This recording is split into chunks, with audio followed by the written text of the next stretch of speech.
centuries. So here, during the Buddha's time, the Buddha and his disciples, they maintain friendship towards all other ascetics.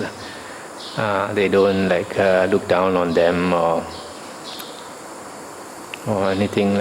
So because if they are friendly with them, like here they can go and visit each other, and then they sometimes they ask Dhamma or they try to argue about Dhamma, then that's the way to convert them. Then the Venerable Sariputta went to the park of the wanderers of other sects. He exchanged greetings with those wanderers, and when they had concluded their greetings and cordial talk, he sat down to one side. The wanderers then said to him, "Friend Sariputta, some ascetics and Brahmins, proponents of karma, maintain that suffering is created by oneself. Some ascetics and Brahmins, proponents of karma, maintain that suffering is created by another. Some ascetics and Brahmins, proponents of karma, maintain that suffering is created both by oneself and by another. Some ascetics and Brahmins, proponents of karma, maintain that suffering has arisen fortuitously, being created neither by oneself nor by another. Now, friend Sariputta, what does the ascetic Gotama say about this? What does he teach? How should we answer if we are to state what has been said by the ascetic Gotama and not misrepresent him with what is contrary to fact? And how should we explain in accordance with the Dhamma so that no reasonable consequence of our assertion would give grounds for criticism?" Let's stop here for a moment. This here, when they say ascetic Gotama, they refer to the Buddha. The Buddha's surname was Gotama, Siddhartha Gotama. So they knew him as Gotama. And the word ascetic is a translation from the Pali Samana. During the Buddha's days, there were two classes of ascetics. Those belonging to the Brahmin class we call Brahmanas.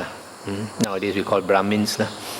And then all other ascetics or renunciants were called Samanas. And Venerable Sariputta said, "Friends, the Blessed One has said that suffering is dependently arisen. Dependent on what? Dependent on contact. If one were to speak thus, one would be stating what has been said by the Blessed One, and would not misrepresent him with what is contrary to fact. One would explain in accordance with the Dhamma, and no reasonable consequence of one's assertion would give ground for criticism. Therein, friends, in the case of those ascetics and Brahmins, proponents of karma, who maintain that suffering is created by oneself, that is conditioned by contact. Also in the case of those ascetics and Brahmins, proponents of karma, who maintain that suffering is created by another, that too is conditioned by contact. Also in the case of those ascetics and Brahmins, proponents of karma, who maintain that suffering is created both by oneself and by another, that too is conditioned by contact. Also in the case of those ascetics and Brahmins, proponents of karma, who maintain that suffering has arisen fortuitously, being created neither by oneself nor by another, that too is conditioned by contact. Therein, friends, in the case of those ascetics and Brahmins, proponents of karma, who maintain that suffering is created by oneself, it is impossible that they will experience anything without contact. That means it is impossible that they will experience suffering without contact. Contact means contact with the six sense bases, the eye, ear, nose, tongue, body and mind. Also in the case of those ascetics and Brahmins, proponents of karma, who maintain that suffering is created by another, it is impossible that they will experience anything without contact. Also in the case of those ascetics and Brahmins, proponents of karma, who maintain that suffering is created both by oneself and by another, it is impossible that they will experience anything without contact. Also in the case of those ascetics and Brahmins, proponents of karma, who maintain that suffering has arisen fortuitously, being created neither by oneself nor by another, it is impossible that they will experience anything without contact. Let's stop here for a moment. So here, Venerable Sariputta is trying to tell them that in the Buddha's teachings, we don't talk about self. We don't talk about suffering either created by ourselves or created by somebody else that give us suffering, like God or whatever. In the Buddha's teachings, everything arises through conditions and ceases through conditions. So any type of feeling, whether suffering or happiness, whatever, all also is due to conditions, and principally through contact at the six sense doors, the six sense organs. Then only feeling arises. Venerable Ananda heard this conversation between the Venerable Sariputta and wanderers of other sects. Then when he had walked for alms in Rajagaha and had returned from the alms round, after his meal he approached the Blessed One, paid homage to him, sat down to one side, and reported to the Blessed One the entire conversation between the Venerable Sariputta and those wanderers of other sects. The Blessed One said, Good, Ananda. Anyone answering rightly would answer just as Sariputta has done. I have said, Ananda, that suffering is dependently arisen. Dependent on what? Dependent on contact. If one were to speak thus, one would be stating what has been said by me and would not misrepresent me with what is contrary to fact. One would explain in accordance with the Dhamma, and no reasonable consequence of one's assertion would give grounds for criticism. Therein, Ananda, in the case of those ascetics and Brahmins, proponents of karma, who maintain that suffering is created by oneself, and then he says exactly like Venerable Sariputta has said, and those who maintain that suffering has arisen fortuitously, being created neither by oneself nor by another, that too is conditioned by contact. Therein, Ananda, in the case of those ascetics and Brahmins, proponents of karma, who maintain that suffering is created by oneself, and those who maintain that suffering has arisen fortuitously, being created neither by oneself nor by another, it is impossible that they will experience anything without contact. On one occasion, Ananda, I was dwelling right here in Rajagaha, in the bamboo grove, the squirrel sanctuary. Then in the morning, I dressed, and taking bowl and robe, I entered Rajagaha for alms. Then it occurred to me, it is still too early to walk for alms in Rajagaha. Let me go to the park of the wanderers of other sects. Then I went to the park of the wanderers of other sects. I exchanged greetings with those wanderers, and when we had concluded our greetings and cordial talk, I sat down to one side. The wanderers then said to me, as I was sitting down to one side. And here the wanderers asked exactly the same question as they had asked Sariputta and received identical reply. And then Venerable Ananda said, it is wonderful, Venerable Sir. It is amazing, Venerable Sir, how the entire meaning can be stated by a single phrase.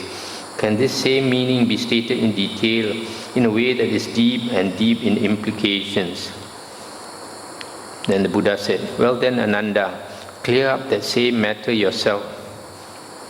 In other words, you answer. Then Venerable Ananda said, Venerable Sir, if they were to ask me, friend Ananda, what is the source of aging and death? What is its origin? From what is it born and produced? Being asked thus, I would answer thus, friends, aging and death has birth as its source, birth as its origin. It is born and produced from birth. Being asked thus, I would answer in such a way. Venerable Sir, if they were to ask me, friend Ananda, what is the source of birth? What is its origin? From what is it born and produced? Being asked thus, I would answer thus, friends, birth has existence as its source, existence as its origin. It is born and produced from existence of being. Being has clinging as its source, clinging has craving as its source, craving has feeling as its source, feeling has contact as its source, contact the six sense basis, and then with the remainderless fading away and cessation of the six bases for contact comes cessation of contact. With the cessation of contact, cessation of feeling. With the cessation of feeling, cessation of craving, etc., etc. Until the cessation of birth, then the cessation of aging and death, sorrow, lamentation, pain, displeasure and despair. Such is the cessation of this whole mass of suffering. Being asked thus, Venerable Sir, I would answer in such a way. That's the end of the sutta. So here you see, Venerable Sariputta at first tried to answer the wanderers of other sects that in the Buddha's teachings we don't say that suffering is due to anything except due to conditions. And these conditions, because suffering is a feeling, feeling arises from contact, and contact arises from the six sense bases, and the six sense bases come from nama rupa, etc.